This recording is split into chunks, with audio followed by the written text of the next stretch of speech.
Oh, there we go. That should fix it. So technical difficulties. Welcome everybody to another session of the Organizer Education reading group. Today we're going to be continuing our reading of Full Spectrum Resistance by Eric McBay. This is our 8th session, I believe. And welcome to anybody who showed up. If you want to just listen in as we read through Full Spectrum Resistance, then feel free to just tune into these live streams. But if what you are wanting to do is join in on the discussion and become part of the reading group, then you should go over to our Open Collective and become a recurring donor to Cooperation Tulsa for any amount that you're comfortable with. The link is there in the chat as well as down in the description to the live stream. So I think that is what I would say just to get us started. We have 4 people here in the live stream who are watching us. And welcome. Glad you all showed up.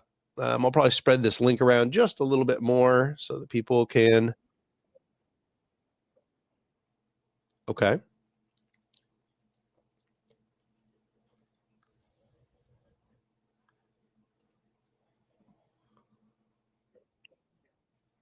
You can't hear yourself?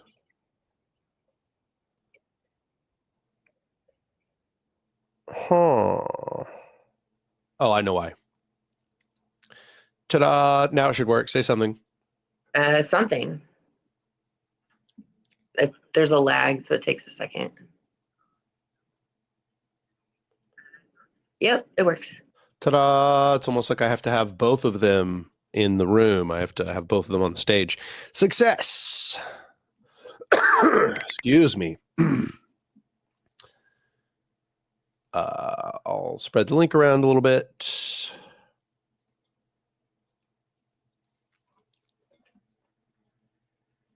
How is everybody doing tonight?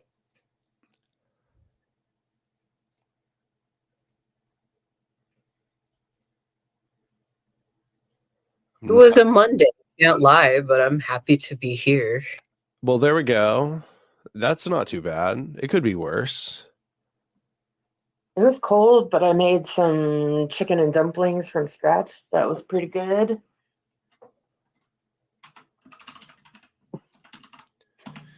That's pretty sweet. Chicken and dumplings. That's a W, as the kids say. Oh. That's I have to say, as the kids say, when I say something that's a slang these days. I can't just say it myself because I'm not one of the kids.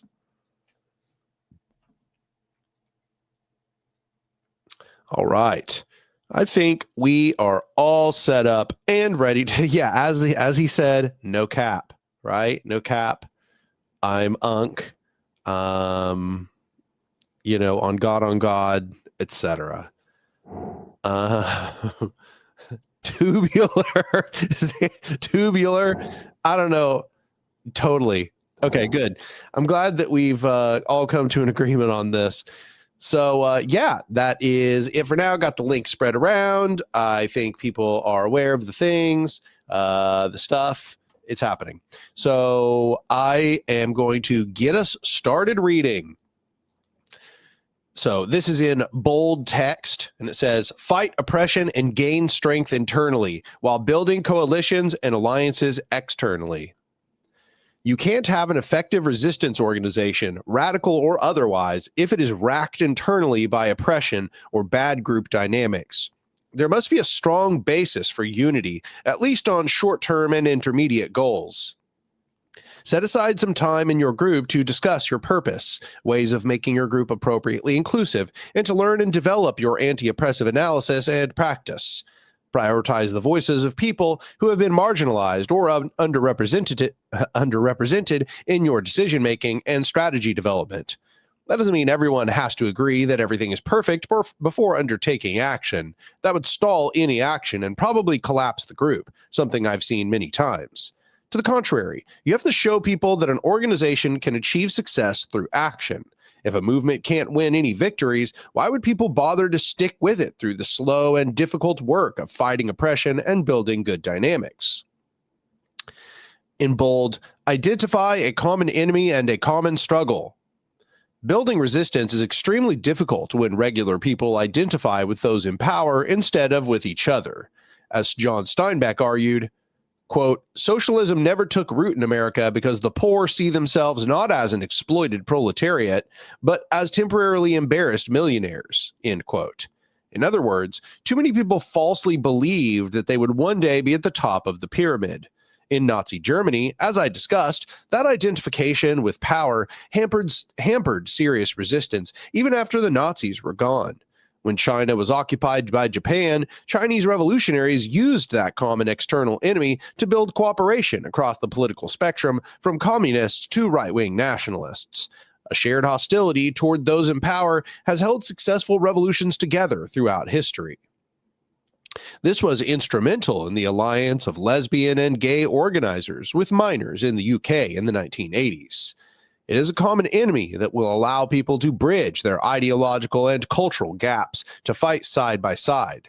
And the more imminent the threat they face, the more people will be willing to break old habits and set their differences and conflicts aside. In bold, don't publicly attack allies. Deal with conflicts in confidence, with one exception. Malcolm X argued, quote, instead of airing our differences in public, we have to realize we're all the same family. When you have a family squabble, you don't get out on the sidewalk. End quote. Longtime forced defense organizer Zoe Blunt told me that through hard-won experience, it is a principle of her coalition organizing that coalition members don't make public criticisms of each other. People in successful and serious struggles have often followed this principle even when they have very different tactics. In the struggle against apartheid in South Africa, even a prominent pacifist like Archbishop Desmond Tutu refused to condemn armed resistors. This is not just a matter of courtesy to comrades, it keeps our movements strong in the face of divide and conquer repression.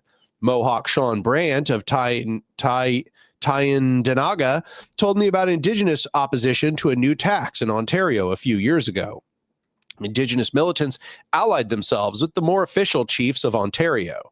According to Brandt, the government told the chiefs, quote, we can talk if you aren't associated with bad Indians, end quote. But the chiefs refused to back down and break solidarity, and the government quickly capitulated. Next.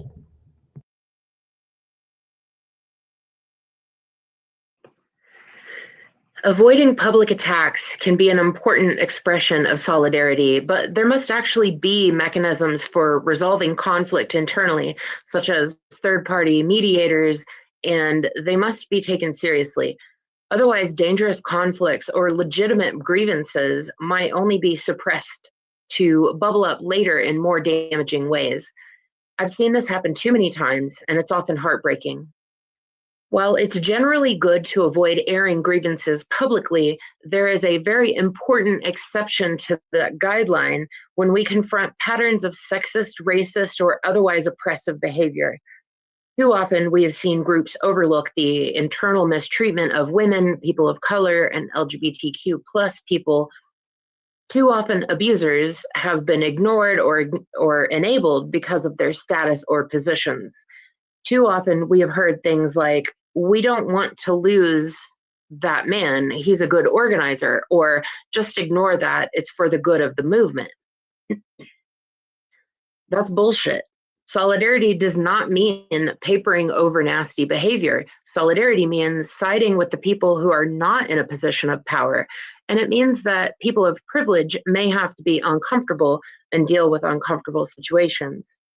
To overlook racism, sexism, homophobia, transphobia, and other oppressions does not make our movement stronger. It makes them weaker and more fragmented. Every time a nasty man like Brandon Darby, see Chapter 6, is protected because he is a, quote, good organizer, a movement will lose 5 or 10 potential organizers who are women or people of color.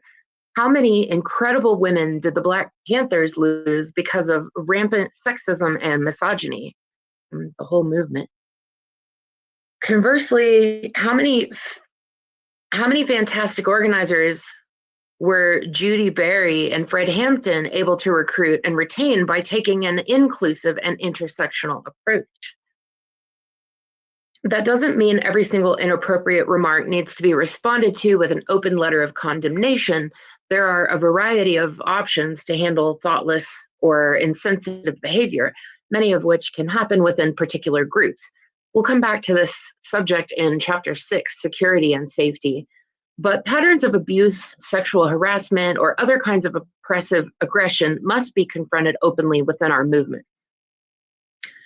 In bold, avoid bringing repression down on your allies. During the 1999 WTO protests in Seattle, some of the peaceful protesters took it upon themselves to detain people who smashed windows so that the window smashers could be turned into police. This is a classic illustration of liberals falling for the divide and conquer trap and breaking solidarity. Of course, militants have brought down repression on their allies too, often inadvertently. The weather organization's battle with police at the Chicago Days of Rage in 1969, which Fred Hampton dismissed as Potteristic, was followed by violent police raids on Black communities in the area. We know that occupiers throughout history have used mass punishment and violent reprisals against civilians to try to discourage resistance. We expect that, and it's one of the reasons we fight. But militants have to make sure they accomplish something if they risk triggering reprisals. The Chicago fights with police didn't accomplish much of anything. I also think militants have an obligation to try to take action in a way that will minimize reprisals on others. More generally, this principle also means that activists in general should follow security culture and refuse to give information to the police, since almost any information can be used against our movement. One of the concerns that Starhawk's letter raised was that Black Bloc types would anonymously smash a bunch of windows during a protest and then run away, leaving less mobile and non-clandestine people behind to deal with police repression. This is a legitimate moral concern. It's also a tactical concern, since if a person wants to smash a corporate store window, then the worst possible time to get away with it is when already surrounded by police. If you are going to use a mix of low risk and high risk tactics at a single action, you have to do so carefully. There is actually a military principle we can learn from: combined arms. Next. Coordinate different tactics and groups as combined arms. Ancient Greeks of the Athenians used armies that were mostly composed of one kind of fighter, a hoplite armed with shield and spear. Later armies, like those under Philip II of Macedon, adopted a mix of units fighting in the same army: infantry, cavalry, missile troops like archers, and large siege engines like catapults. This diverse combination of fighters was devastatingly effective because it meant that the Macedonians almost always had the appropriate fighter to attack the weak points of any given enemy. At the same time, their heterogeneous composition meant that their army as a whole had very few weak points, since each unit compensated for the weaknesses of the others. Combined arms are only effective when coordinated and complementary. In World War II, the Allies pushed the Nazis out of occupied countries through the combined use of infantry, tanks, artillery, and air support. But if through confusion, artillery or bombers attacked the same area that infantry was fighting in, the result could be mass injury and death of Allied soldiers. If you were an army commander, you would not fire artillery onto a spot where your own infantry were present, because you could easily blow them all up. Militants, then, may want to avoid violence or police confrontation among non-combatants or peaceful protesters for the same reason that artillery does not fire on Allied infantry. Artillery shells are too explosive and dangerous to be used in close proximity to allies unable to shield themselves from it. There's a set of modern protest guidelines called the St. Paul Principles, in which call for separation of time and place between different kinds of action for just this reason. By holding militant and non-militant events at different times and in different places, we can avoid many of the concerns discussed here. In this chapter, I've written about some big picture dynamics of movements. These can help us to understand very generally why some movements win, why they lose, why they fracture, and how we can get along with allies. But the day-to-day success of a resistance movement rests on the specifics. How do you recruit the people that you need and keep them? How do you organize into groups that can cooperate and get things done? How do you moderate internal conflict? How do you reach out to new allies and supporters? How do you protect yourselves and your comrades from repression? How do you gather the intelligence you need to choose good targets? How do you work out the strategy and tactics you need to mobilize force in a rapidly changing political conflict? And how have movements of the past done these things? I will continue to talk about the big picture and flesh out the ideas and patterns I've already discussed, but it is those specifics that I turn to now.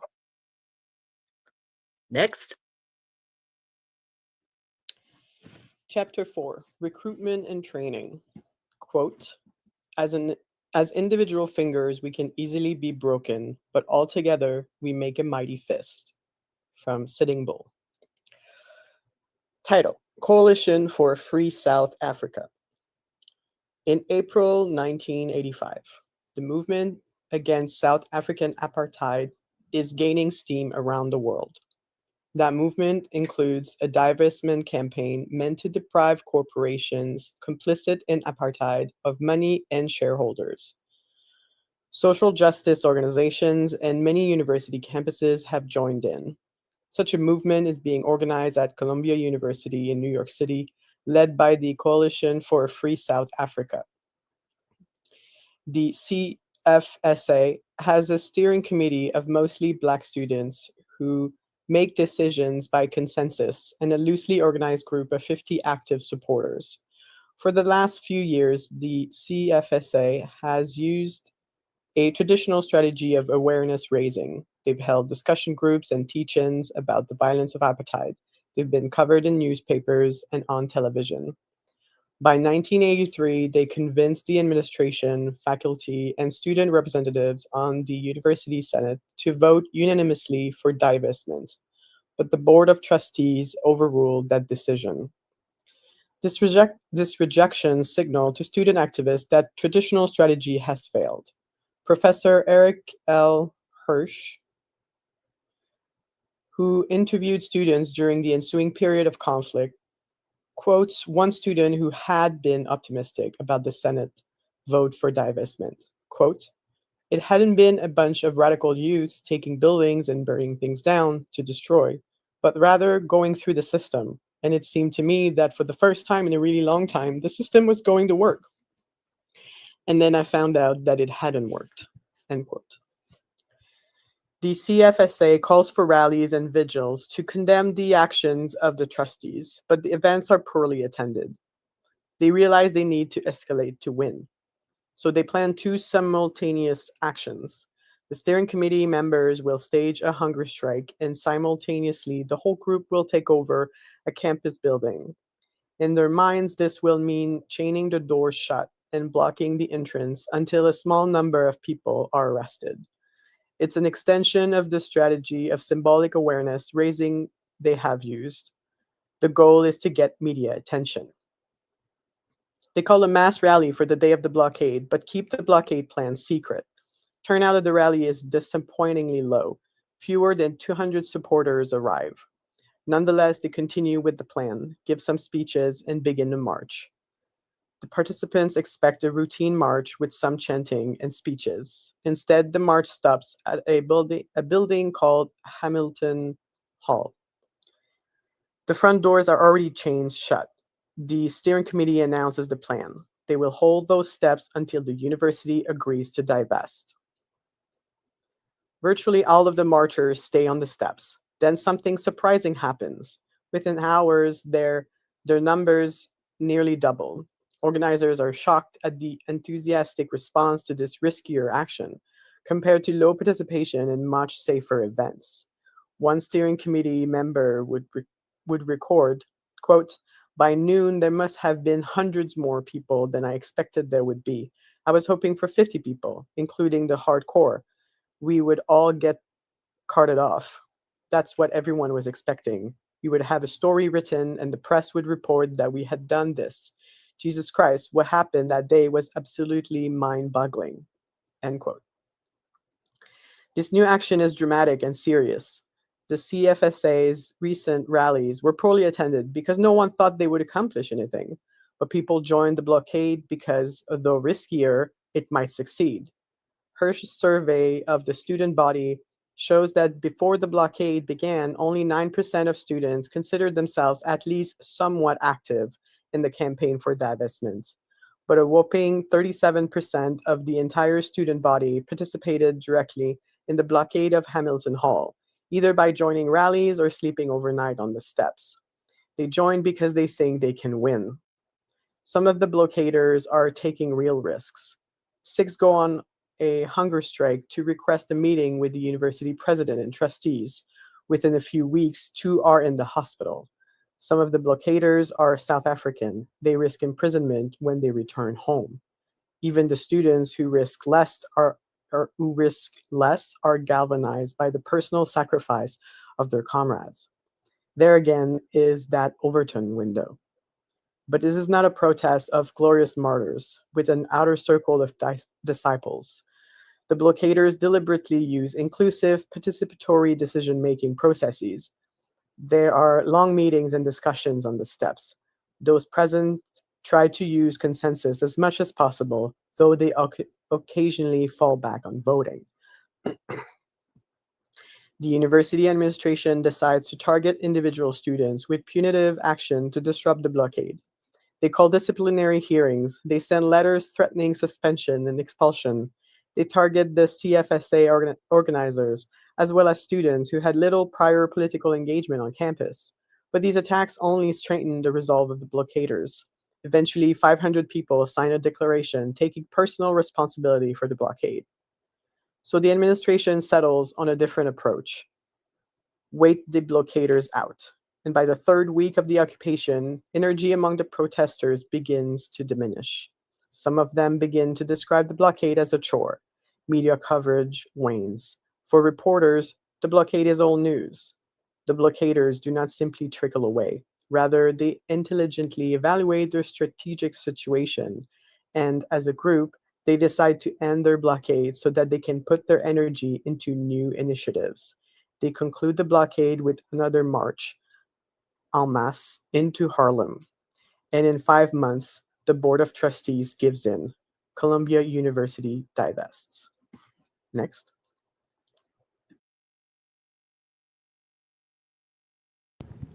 I believe it's me, unless somebody else jumped in line. Let me check the chat. Yep. Okay. The story of the CFSA illustrates a central argument of this book. People will fight when they think they can win, even if it's only a small victory on the way to greater success. They need some kind of attainable objective. Resistance movements are made of people. To succeed, movements must constantly recruit new people while strengthening communities of resistance and developing the skills of existing members. This is not easy. If we want our movements to grow, there are questions we must answer. How do individual people become politically engaged? How do they become radicals or militants? What is the relationship between this individual process and the way that whole movements form and develop? More practically, how do individual groups and organizations reach and recruit new members? To do this well, we must also understand what individual people get out of participation, the deep human and community needs that resistance organizations can fulfill. Recruitment is only the first step. Movements must also train and retain their members. What skills do resistors need? How can groups ensure that they keep the people they recruit? And how can movements deal with difficult people who would disrupt the well-functioning groups or drive out valuable members through bad behavior? Let's start with individuals. The title of this section is The Making of a Radical. What makes people choose a quote-unquote career as an activist? For many years, I've asked people about their parents, their childhood, and their paths to activism in conversations on protest marches, on midnight banner drops, in community gardens, in tree sits, and on whaler ramming ships. When the time came to write this book, I reviewed the biographies of many historical radicals and revolutionaries, and I sat down to interview serious activists, some strangers, some old friends, about what made them who they are. Clear patterns emerged. The people I spoke to had important commonalities with each other and with historical figures. Their development as activists was not random, but developed in ways we can understand and even replicate.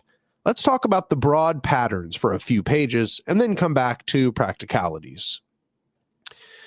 This section titled Conformity and Character. Whether they are fighting a foreign occupation or domestic oppressions, from apartheid to patriarchy, resistors face a difficult struggle. As a resistor, you have no guarantee of victory in your lifetime. Things may get worse. You may be punished for doing what is right. To win, you have to risk comfort, privilege, status, and perhaps your life. To succeed may require that you defy friends and family, colleagues, school officials, religion, even your own country. Most people will not do these things. In Deep Green Resistance, I examined some of the psychology of conformity and resistance. In the 1950s, Solomon Asch found that a person's most basic visual perception can be overridden by group opinion. Stanley Milgram's famous experiments demonstrated that most people would deliver a lethal electric shock to a stranger if they were told to by a person in authority. John Darley and Bib Latane found that the more people are watching an emergency, the less likely it is that any one person will intervene. Martin Seligman showed, gruesomely, that dogs exposed to an uncontrollable series of random shocks will develop a condition of quote-unquote learned helplessness and would stop trying to escape even when given the opportunity. In all of these experiments, a certain number of people resisted. Some of Asch's subjects insisted on the reality of what they saw, regardless of what the group said. Some, in Milgram's experiment, refused to give the lethal shock, and when someone in the room showed defiance, other experimental participants would also refuse to cooperate. Some of Seligman's dogs never became helpless. They kept on fighting to free themselves until they succeeded. Next.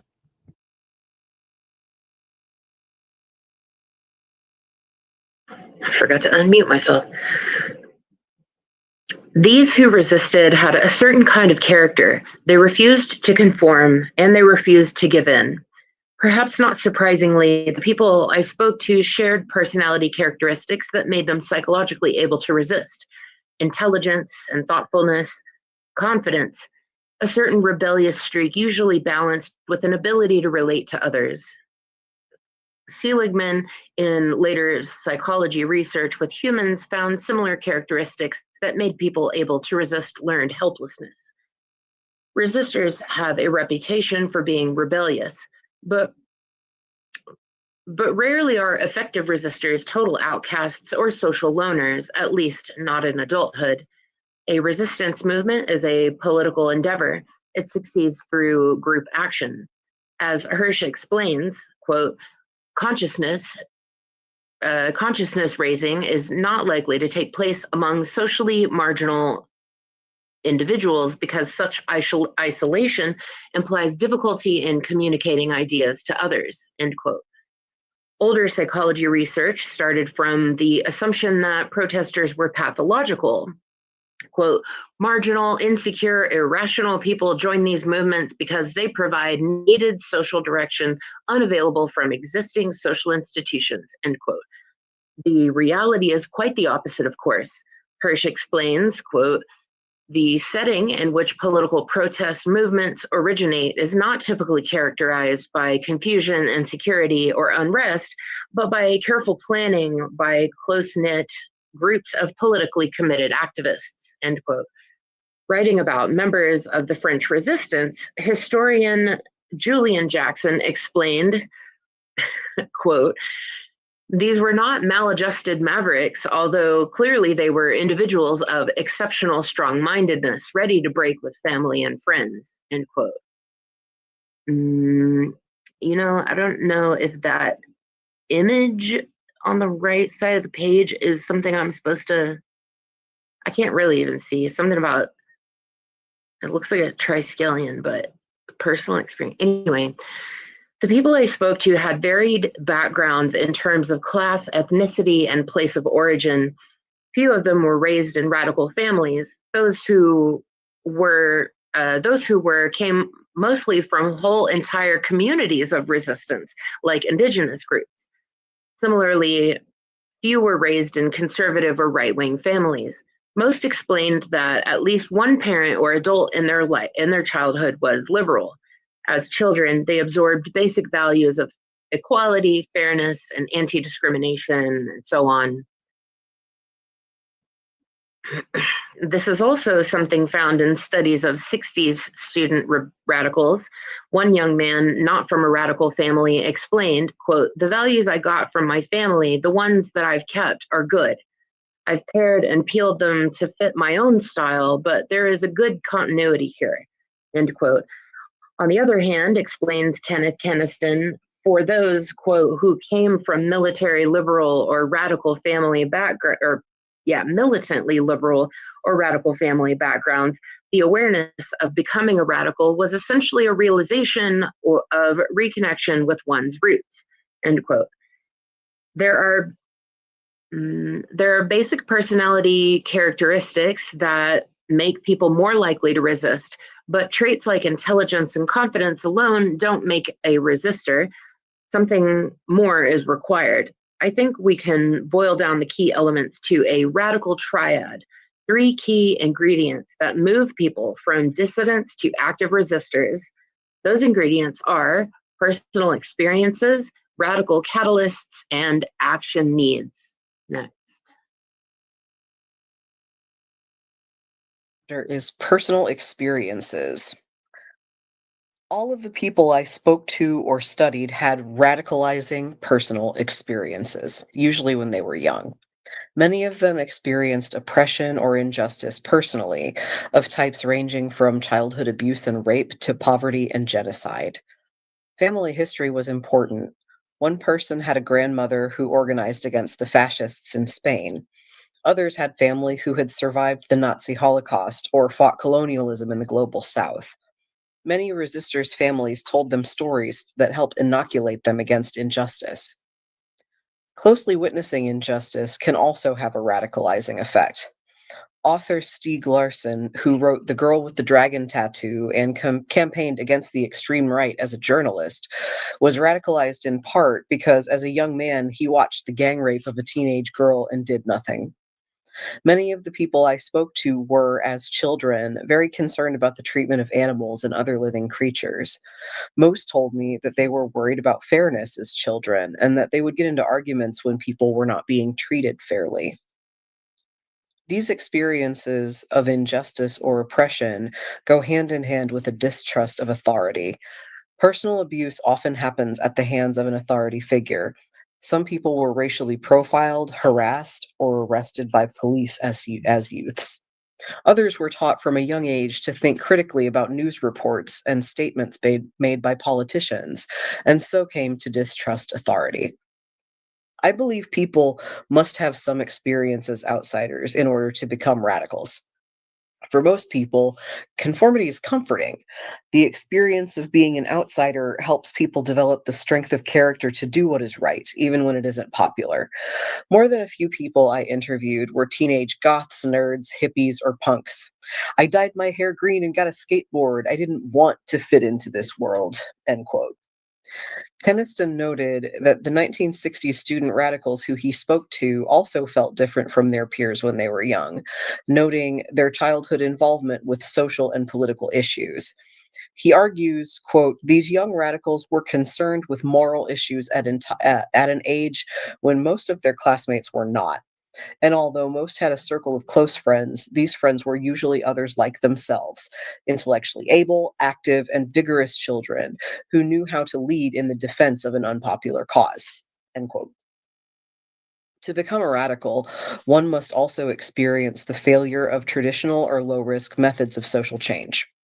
Almost everyone I spoke with began their activism with low-risk activities like protest and lobbying. When those methods didn't work, they became disillusioned and developed a growing distrust of authority.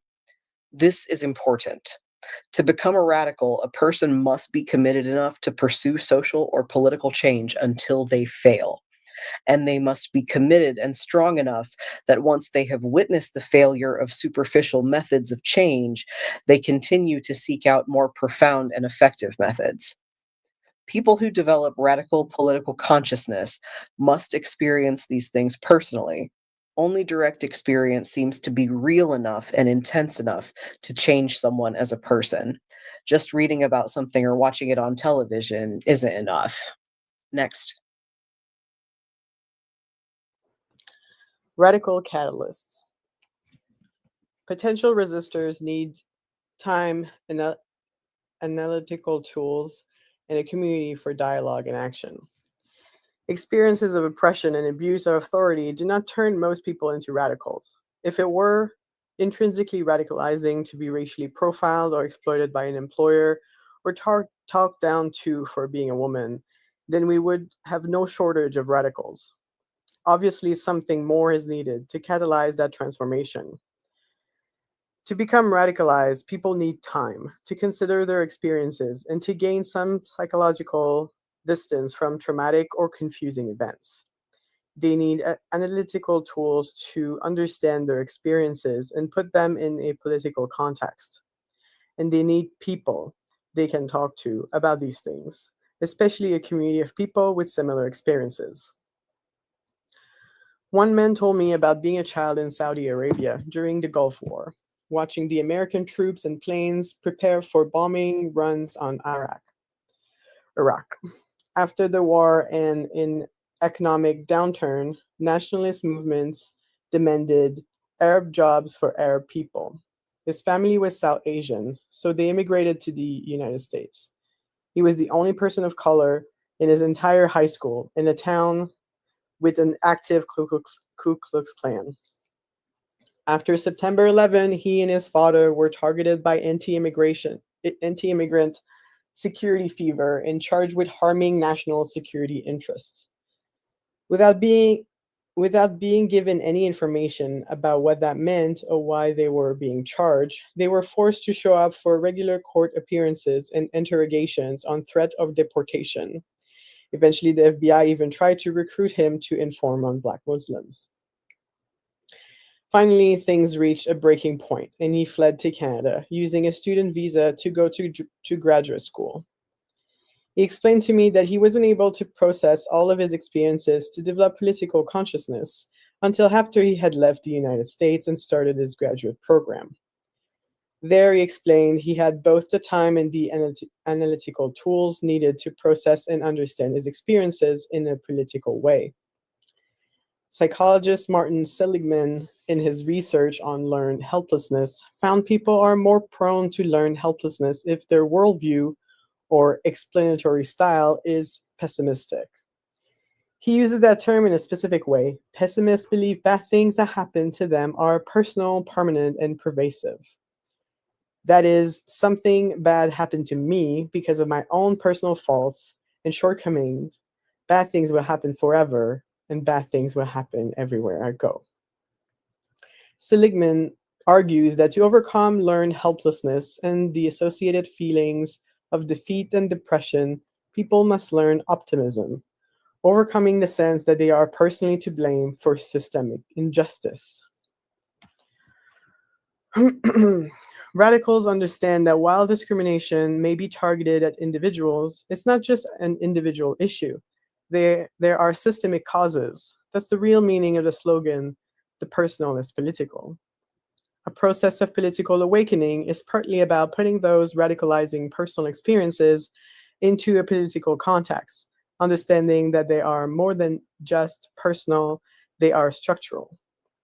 They are the result of actual systems of power and oppression. This doesn't just radicalize us, it motivates us and keeps us sane. As one feminist said, if you really understand that the problems are out there, instead of blaming yourself, it makes you willing to take more risks. It makes you more motivated to fight the motherfuckers. If I didn't have that base to latch onto, I would just go nuts. End quote. At the same time as we learn that injustices are not purely personal, we can come to understand that the systems of power responsible are not permanent or entirely pervasive. Patriarchy has not existed in every culture. Capitalism cannot assimilate every community. Not all relationships are a struggle for dominance. Empires always fall.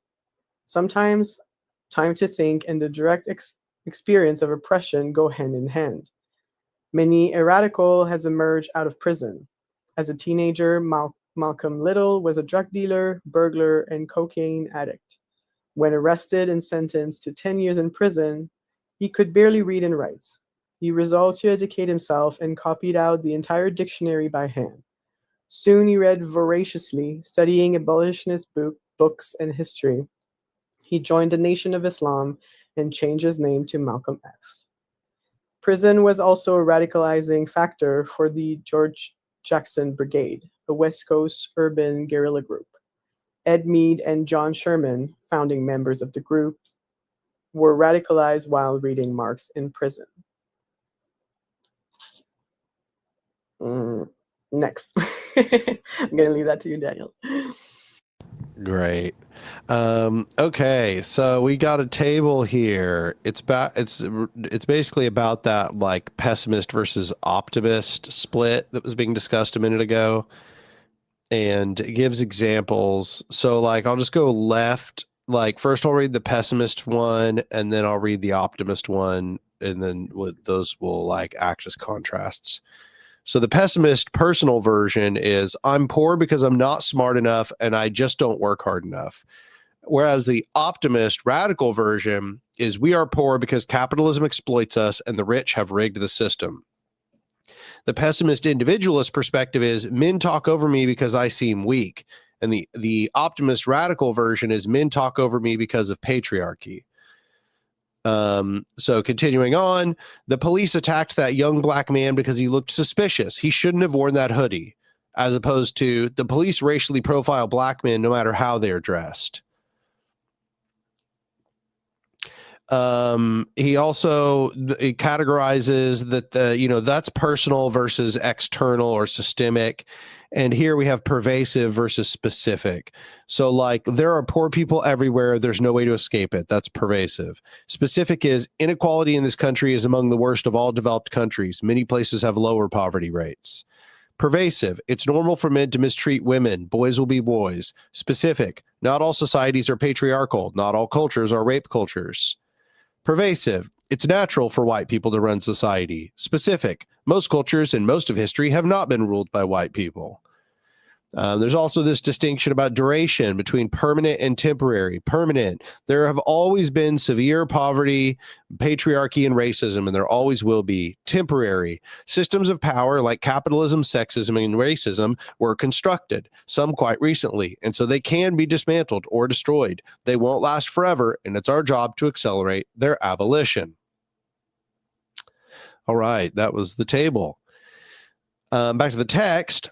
Such experiences give people a sense of perspective and scale when they undertake struggle. Those who have lived lives of great privilege and comfort rarely have the courage to take real risks.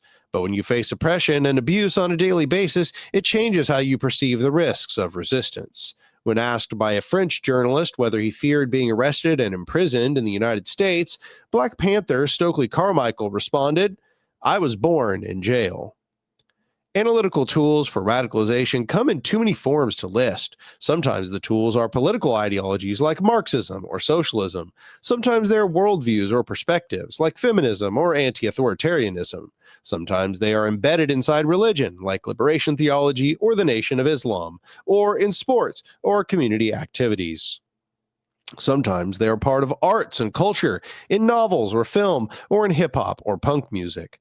But coming to political awareness is not an experience most resistors can go through alone. We need a community. We need people, both for dialogue and action. In the 1960s and 70s, consciousness-raising groups and rap sessions were fundamental methods for the growth of the women's movement and of movements against racism and homophobia. These consciousness-raising groups worked because they were, and still are, places where people can feel at home, can feel safe, could share their feelings with people who have common experiences, and where people can help each other put those feelings and experiences into a wider political context. These three radical catalysts, time, tools, and people, are often present at colleges and universities, which is why those places can be hotbeds of activism.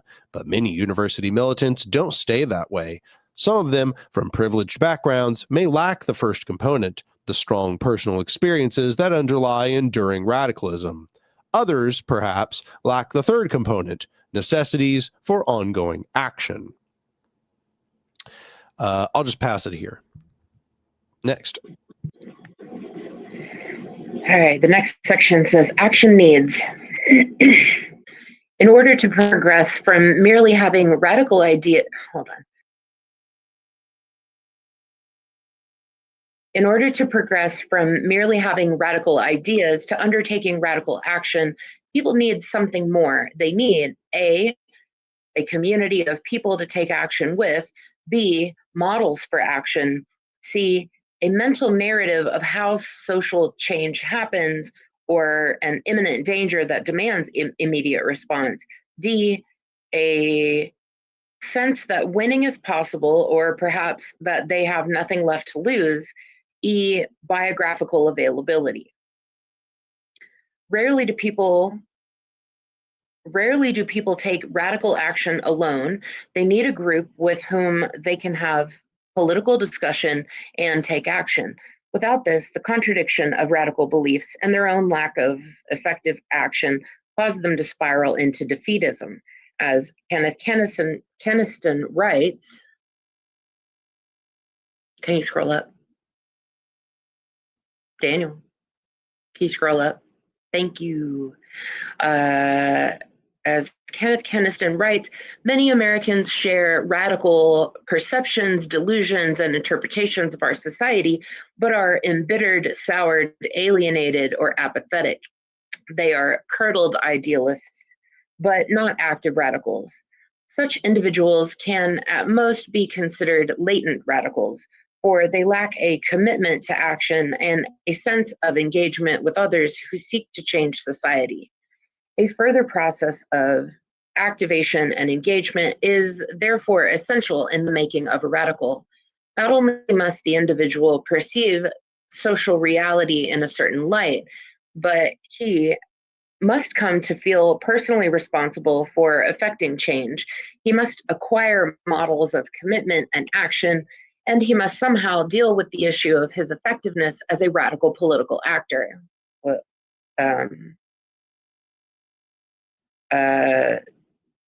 No doubt the great majority of latent radicals are prevented from radicalism because they lack these further qualities. They feel no personal responsibility for remedying the injustices they perceive. They possess no models for action, or they have little hope that their efforts will be effective, resigning themselves with, quote, "what is the use?" Models for action are essential. We need other people or movements to emulate, at least as a starting point. Witness what happened in the Arab Spring when a few triggering events avalanched into massive mobilizations. Or witness what happened with the Occupy movement that followed, inspired in part by the mass protests in Tahrir Square or Black Lives Matter. Sometimes the models are people, sometimes the models are themselves forms of action. But models are needed, and so are stories. This is why a culture of resistance is so important, why it is essential that we remember the struggles that have gone before us. Both movements and people need some narrative of change, a sense that winning is possible, that the cost and sacrifice of struggle will be worth it in the end. Next. Some understanding of how change happens, a narrative or theory of change, is also important to shape strategy and give real hope. This could be a detailed political ideology, but even a general knowledge of historical change can be enough. Of course, extreme desperation can also be a triggering factor. There is a difference between movements that emerge out of relative privilege and those that emerge from profound deprivation. People who take profound risks usually do so because they feel that they have nothing left to lose. So it was for those who resisted in the Nazi concentration camps and ghettos, in uprisings by many indigenous people and among the very poor. Latin American guerrilla movements can illustrate the importance of a culture of resistance, deprivation, and an active threat. Sociologist Timothy Wickham Crowley found that 1960s guerrillas were able to recruit most successfully among peasants whose land was at risk, as in Cuba, Mexico, or El Salvador. Cuban guerrilla strongholds in the 1960s were areas with large numbers of squatters and sharecroppers. The same was true for Nicaragua in the 1970s. In the 1970s and 80s in Guatemala, guerrillas were most concentrated in areas home to more migrant laborers. Guerrilla recruitment was most successful when there were active attempts by the rich to dislocate peasants from their land, and less successful where peasants had already been dispossessed. A culture of resistance is critical, as Wickham Crowley writes. Guerrilla movements also disproportionately took root in areas with histories of popular rebellion against national authorities, and often failed where such rebellious cultures were absent.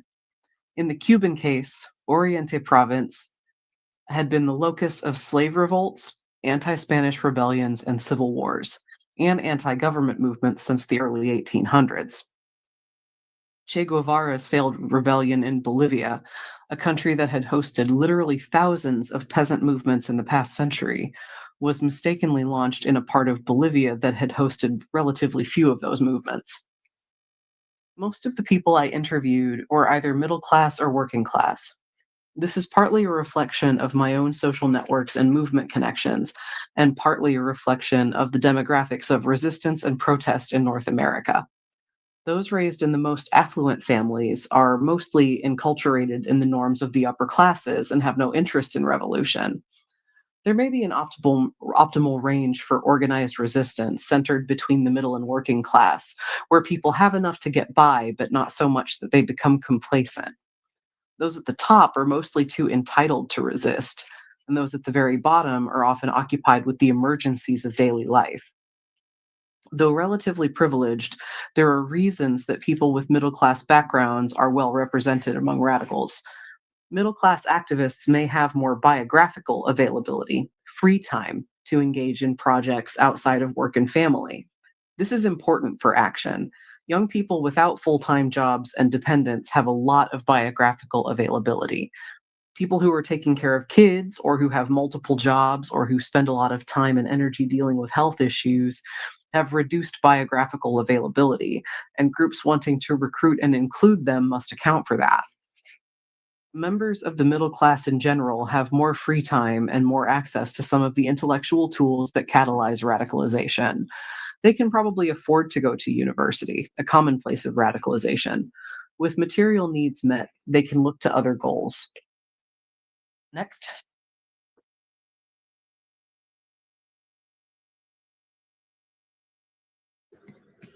A few generations ago, the working class in North America had much clearer routes to radicalism. Leftist radicalism in the early 20th century was strongly based in the union battles of the working class. But over the decades, unions have diminished in both power and radicalism. Some of the politically stronger unions represent middle-class workers with well-paying jobs who now have a lot to lose. The masses of poor factory workers who rallied for socialism at the end of the Industrial Revolution don't exist anymore in North America. Most manufacturing jobs have been outsourced overseas.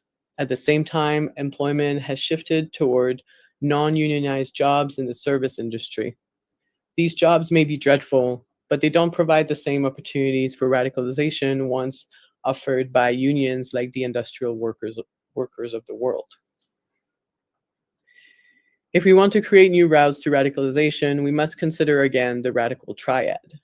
The radical triad of personal experiences, radical catalysts, and action needs is not a straightforward sequence of phases, but a cycle.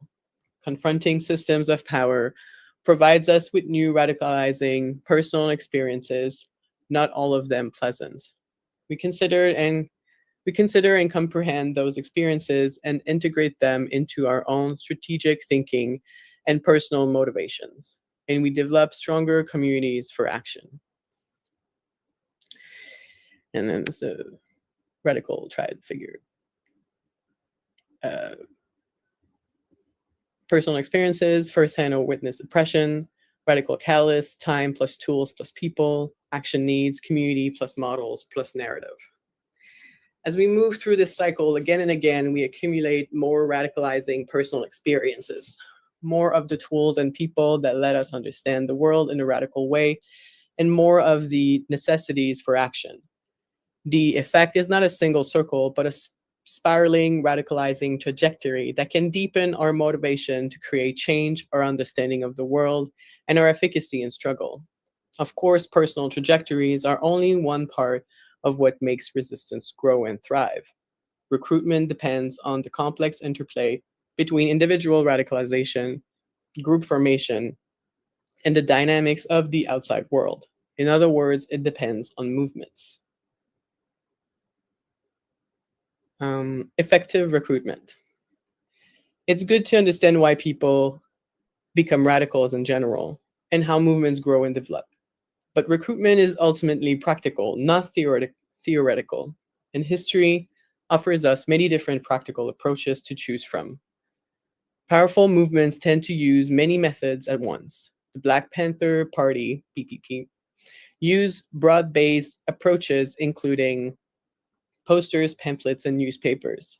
But they also recruited by identifying the worst outrages against their community, police brutality, hunger, poverty, and taking decisive action to address those problems.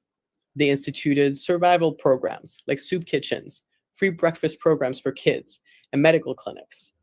The Panthers would bail people out of jail or show up with their guns when a person was being arrested and loudly explain the arrestees' legal rights to everyone in earshot. A number of Panthers said that the police did more recruiting for the BPP than did the party itself. Their use of direct action often won them a lot of support from the community. An example, in early 1967, the Panthers observed that there was a particular dangerous intersection at which several young children had been killed. Panther members collected signatures and petitioned the city council for a traffic light. The BPP were informed that it would take more than a year to put a traffic light in place. Dissatisfied by this response, the Panthers went down to the intersection themselves, guns in hand, and started to direct traffic. When the Oakland police realized what was happening, they offered to take over traffic direction themselves. Traffic lights were installed the following week. Next. All right. That is the end of the reading section. Now we can proceed on to the discussion section. And generally, I would just turn the floor over to y'all, but I think that right there is the reason why that the Black Panthers are beloved even by anarchists. And that's because that is direct action, right? Like that is like, it's funny because they started by petitioning the state, which is not direct action.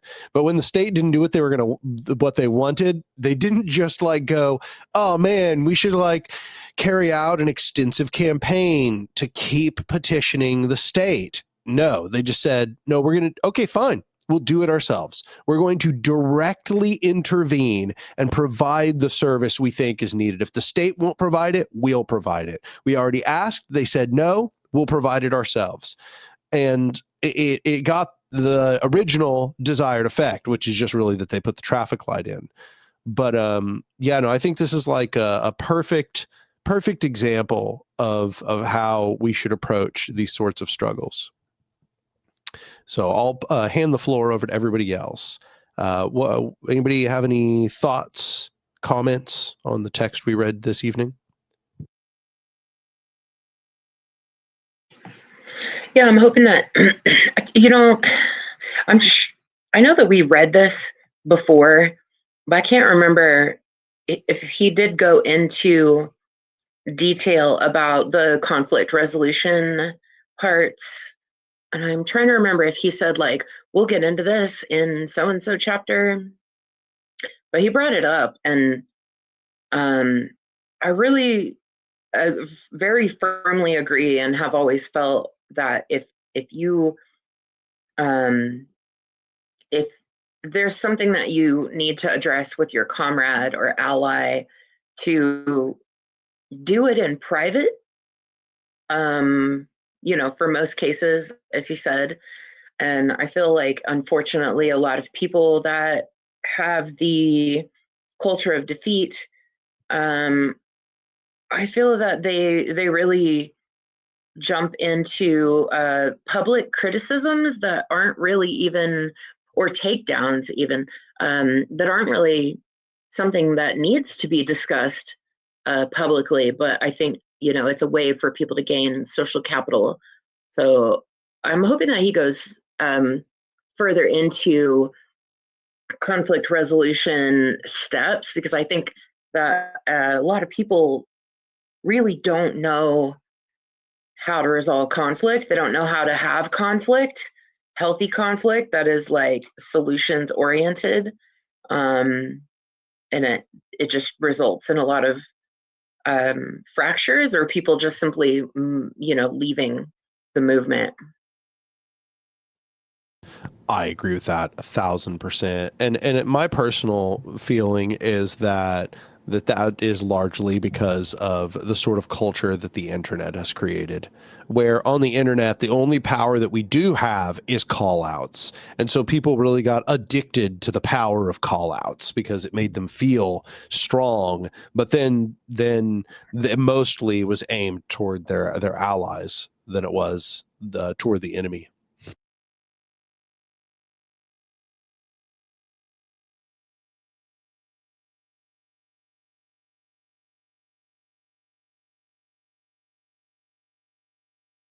That's the closest thing that a lot of the people that maybe don't have the components of the radical triad, like that feeling of separating themselves from this person that they are deeming less radical than thou, like doing that on the internet, that's the closest they get to it. Like there's I'm missing the tail end of this thought, but I'll be chewing on it for a while. Well, you don't have to rush through the thought. If you want to give yourself a second to kind of reflect, feel free.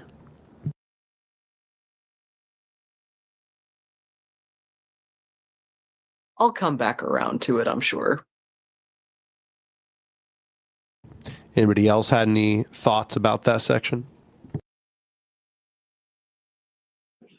I think, bouncing off of what S said, I think that we, have a just an epidemic of people who have such low self-esteem. Of course, I'm not saying that that's their fault, but people that feel so deeply insecure by design, that I think that they almost feel like they can't be better. And again, this goes back to the what was it, the individualist defeatist attitude that he was talking about, where people are like, well, I can't be I can't be better than I am, but if I can like take this person down a peg, then I can feel like at least I'm not as big of a piece of shit as that person over there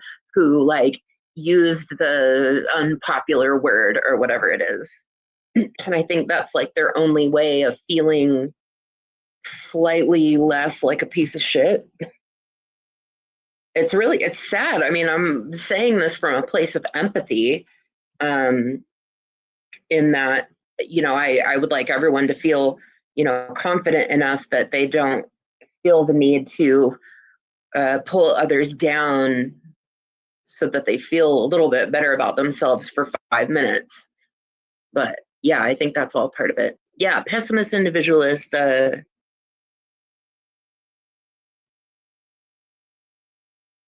Yeah, I brought Yeah, up the brought whole it up I'm for you. poor because I'm not smart enough and I just don't work hard enough. But those attitudes are internalized things that we're conditioned. Like we're conditioned to think that we're not good enough, that we're stupid, that we're bad, like inherently bad or inherently wrong, that our existence is some like thing to be debated. And so I think people really deeply internalize that to the point that they just don't feel like they can be any better than they are. And the point is that they don't like need to be, like inherently you are enough, but you don't have to like tear people down. Yeah, I think S was also kind of on something to say that a lot of these people haven't had the like personal radicalizing experiences. They haven't had the personal experience component, right? Yeah. I was Uh, just bouncing off of it, not yeah. trying to finish there. No, I agree. Like Yeah. I agree with both of those statements. The thing that I really was taking away from that text there, I think the part that stuck out to me, because this is something that's come up so much in discussions with other radicals, is just like what are the ingredients that lead to radicalization, lead to a person becoming a radical. And I liked that he didn't like shy away from the answer and go, it's all contextual, like, nah, he just like gave us an answer. And his answer is that there are three qualities or three ingredients to the mixture. The first is personal experience. So a firsthand witness of oppression, that could be themselves experiencing it or just seeing it happen to other people. Either ways is enough. The second one is radical catalysts, which he separates into three subcategories. Time, in other words, the time to engage with the radical materials or to become radicalized. Tools, which he means by all kinds of things. But I think he was giving, like, Malcolm X was like the dictionary. I don't know if that fits into here or in models, but tools, I'm going to look that up here in a second and kind of find the context for it, plus people. So that's interesting. I'll come back to that one in a moment. But action needs, that one went in even more detail. He says action needs could be, he lists out a community of people to take action with. So there you go. B, models for action. So I'd say that's like theory for the most part, but he gave a bunch of examples. C, a mental narrative of how social change happens or an imminent danger that demands a response. So in other words, just some mental conception of social change.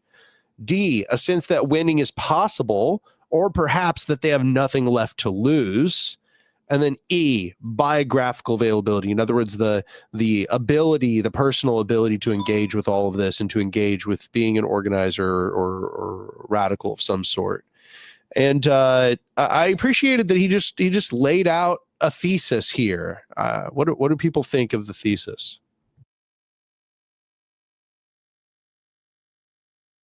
I think it's a really I mean, it's very well explained, and it's a very useful framework, specifically in, like, for people that are kind of getting into, radicalization, figuring out, like, okay, where does this framework fit over my lived experiences, and how can I participate in the movements with that, like, within that framework. I really loved the table with the both the pessimist and optimist, or rather the wokeisms on the one side. Like, I don't know about y'all, but, like, if I'm just, like, having conversations with people around me that aren't necessarily radicals, I feel like I'm definitely like that commie buzzkill in every conversation where I'm just like, no, actually, that's that. That's actually that. Like, and seeing it, like, laid out that way with those very clear textual examples was great.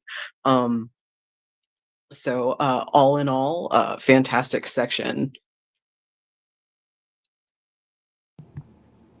Yeah, I brought up the section where he's talking about the second the second category, the radical catalysts, because time is pretty obvious, I think. But, like, for me, I read this and I'm like, what's the difference between tools and models, and what's the like What's the difference between tools, models, and narratives? Because like when I go and I look at it, the tools part, let's see here. Okay, so analytical tools for radicalization. He gives political ideologies, worldviews and perspectives. Religion is another example, right? So like theory, worldviews. I'm making notes of this right now. And then people is easy. That's just people to act with. But I wonder what is his discernment here between tools and models.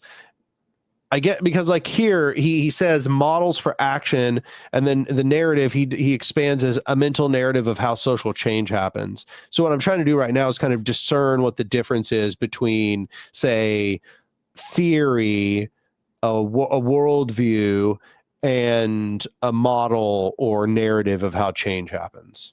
You know, I'm trying to figure out what is he discerning here? What is the important discerning factor? I don't know if this addresses that exactly, but it feels like the sense of like what a model is in this case. I feel like that's kind of the greater thesis of almost this entire text, having not read any further than this, of course.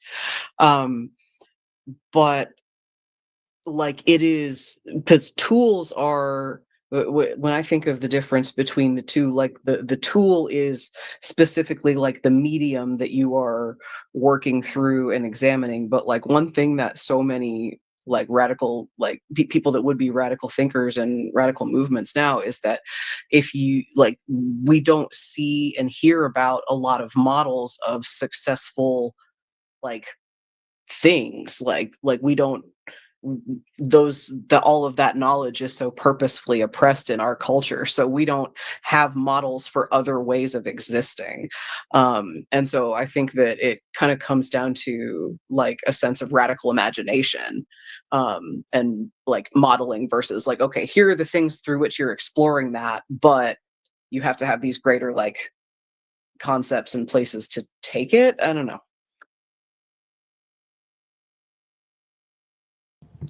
Yeah, it makes sense. I reading through the text, I'm actually having a hard time discerning them, because it seems to me that an ideology does kind of lay out a model for action, which is what he means by model here. He's saying model for action.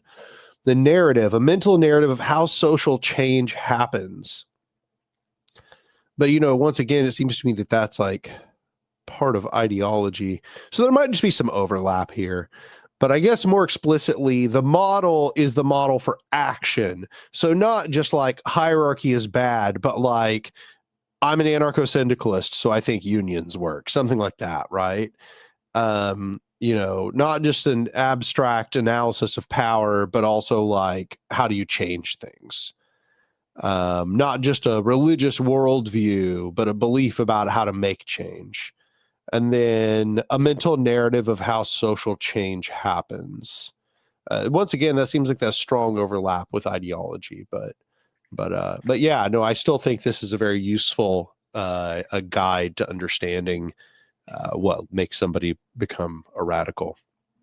Yeah, I just think of the analytical tools being like a lens that you're given to view things. Because I don't think this is like the action part. I think this is just like the like identifying what the real problem is, which to me, I think that's like just giving people a lens, and that being the analytical tool. Like I can identify that, a lot of men speak to me in a certain way because they have patriarchy internalized, and I can see that because I am viewing it through a feminist lens.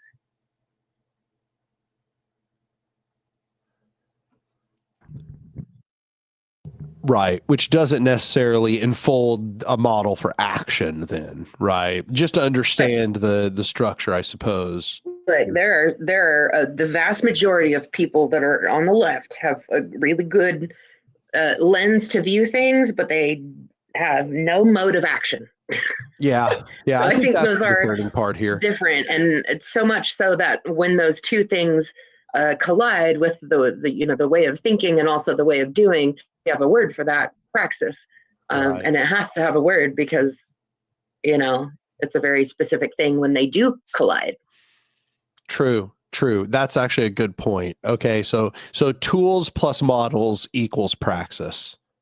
Yeah, there we go. That makes sense. Mhm. I think it's And I think that. Mhm. Go ahead. Oh, sorry. Go ahead.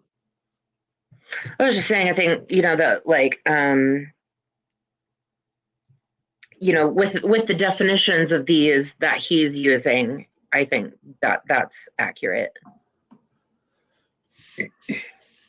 I also think that you could also kind of think of it in terms of like moving from like the theoretical to the models and the taking action. Feels to me like that tipping point where the pessimism turns into the optimism. Like there, it seems correlated to me, because I know tons of people that have done reading and have a theoretical understanding of everything, but find themselves stuck in that sense of like, oh well, the systems are too big, like they can't see any other way forward. So like I don't know, there's a kind of shared trajectory there. Yeah, agreed. I think that when all you have is like the tools, all you have is ideology, but you don't have a model for action, it leads to sort of pessimistic spinning of one's wheels. Yeah, I think this is why I'm such a big proponent of like what we're doing with Cooperation Tulsa, or we're building the world that we want, because there are so many people that are unimaginative, and they just don't they won't even believe that it's possible until they see it in action. And like, kind of off topic, but this is kind of like a discussion that I've been having, which is that people who read fantasy, I think that like they are better at understanding that we can build a better world, because world building is kind of like structured into reading fantasy, that makes sense. That makes perfect sense. I think the same thing for sci-fi, to be honest. Well, I'm talking about sci-fi as well whenever I say fantasy. So Yeah. like, it could be sci-fi, or it could be like especially if you play like tabletop role playing games. I agree with you 100%. I think that those two genres especially are really transformative to people's thinking, because they force you to think about completely different paradigms and cultures. And so then that acquaints you with the fact that there are completely different paradigms and cultures, that everything is not like over determined.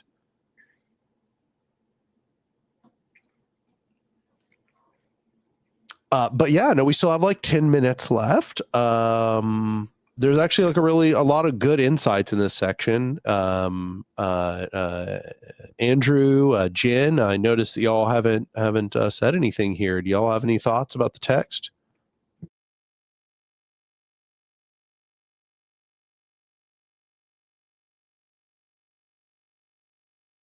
I'll take that as a no. Well, something that came to my mind, it's kind of tangential, but something that came to my mind, like in reading this, was I was like reminded that like this is why every time fascism rises, like one of their primary targets is often like autistic people. And I'm reminded in this section that that's probably because autistic people have that what do they call it? The moral rigidity, and like refusing to just accept what it is, and being able to see that like, just because something is and has been, it doesn't necessarily mean that it should be, because it's nonsense and there can be something better. Whereas I think a lot of neurotypical people just kind of accept what is as like, that's just how it's always going to be. That's the only thing that can be. So kind of made me think about that a lot. I will repeat my old hot Yes. take. Oh shit. I can hear myself coming through somebody's speaker there. I'll repeat my old hot take that autistic people are the shock troopers of revolution. They're the people that are going to take the risks, the ideological risks, and the risks of action well before neurotypical society has caught up with those perspectives. Absolutely, they're the pattern finders, and they're that sense of justice is so just like what's the word I'm looking for? I don't know. It's just Ingrained. it's Rigid. yeah, it's just such a huge part of that. And that kind of leads me to something I was thinking about when there we go. Whenever they were talking about the time and the other resources to like the radical catalysts, like having the time to be able to participate in these things, and generally like the more disenfranchised a person is like by the systems, the harder they have to work and the less time and like personal energy and resources that they have. And that got me thinking about like disability politics and how that comes in here, and like how like um the disability community are like the canaries in the coal mine for anything really messed up that's happening in a society. And the way that they are just like kept out of movement so often just because they because of the disabilities and the ability to engage either physically or mentally. Like it's just this huge again, I'm having a hard time tying up my thoughts. This is very common for my brain, and I don't want to just ramble, but anyway.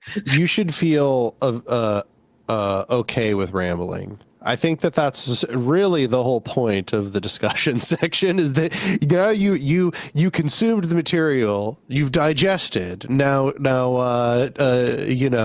tell us what the results are.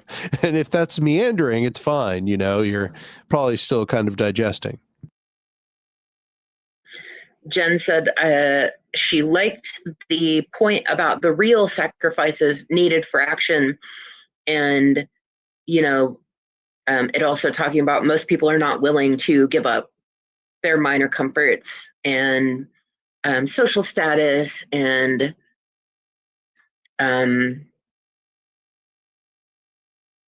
think that's very true. And I know that this text has mentioned that several times, that people are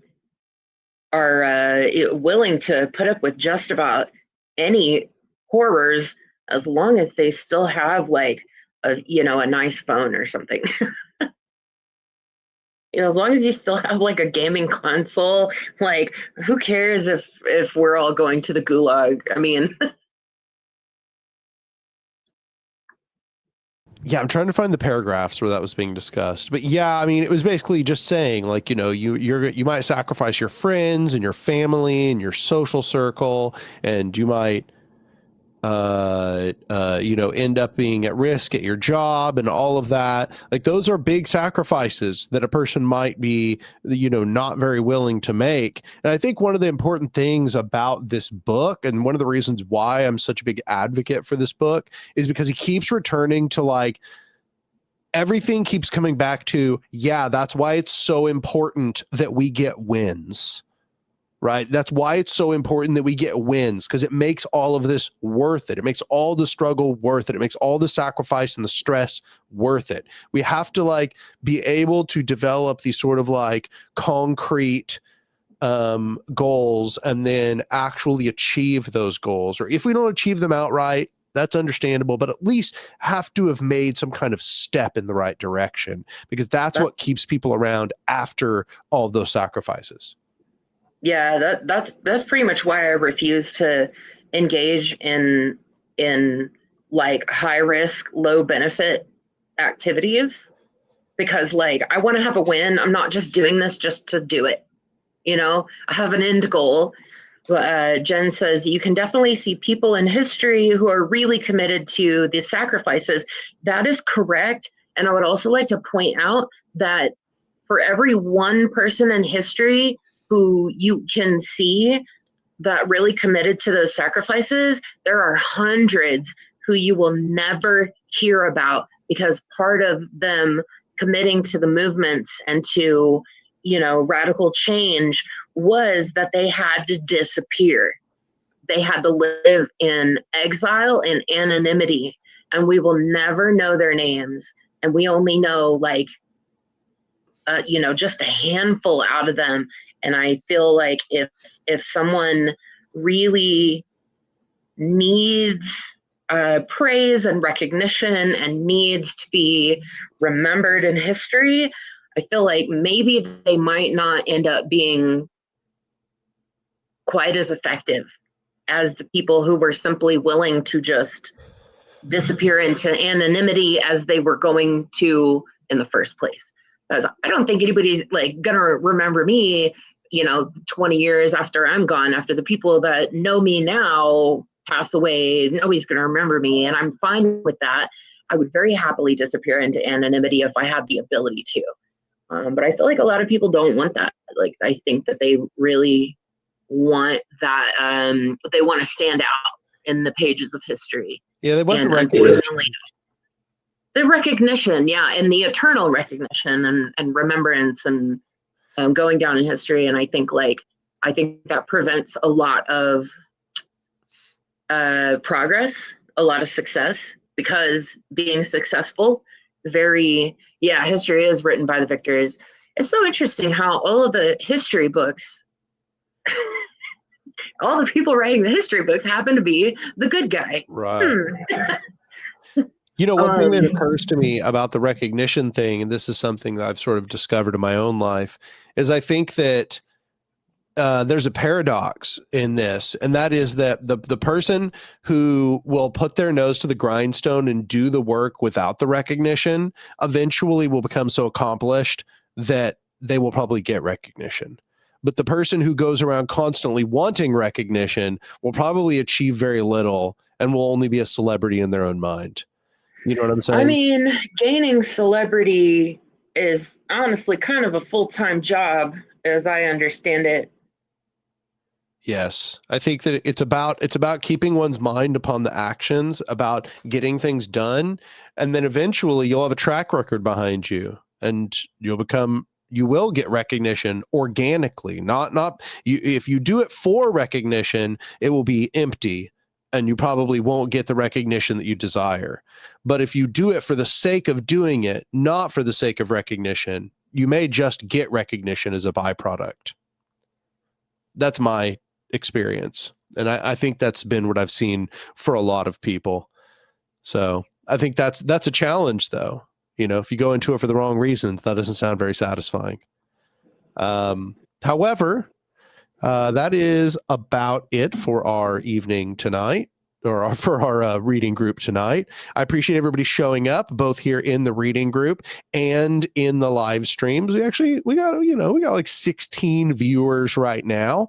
Good discussion afterwards, a good section of reading.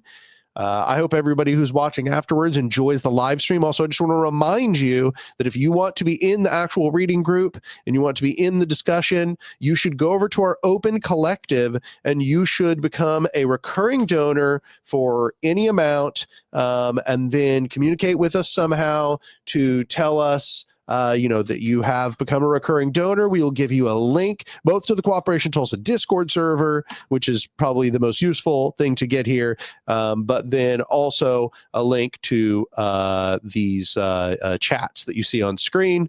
That's how you get access to that. Also, you get the satisfaction of knowing you are supporting a dual power project, a food sovereignty project here in Tulsa, Oklahoma. So go over, become a recurring donor for Cooperation Tulsa. Also, for those of you who are tuned in right now, do not forget that on next Monday, we will be having a popular education group. So also, you'll get access to that link to the popular education group that happens on alternating Mondays from the organizer education group.